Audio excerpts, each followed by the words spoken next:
ఆ కుర్చీని మార్చబెట్టి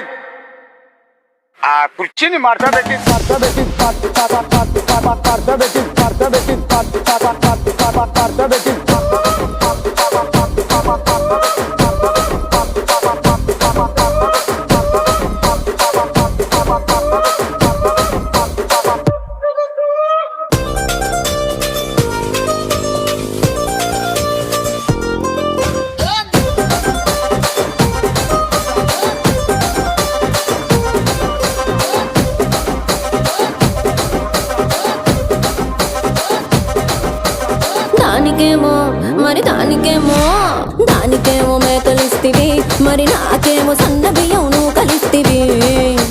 మేకలేమో వందలుగా మందలుగా పెరిగిపాయే, నాకిచ్చిన నూకలేమో ఒక్క పూట కరిగిపాయే.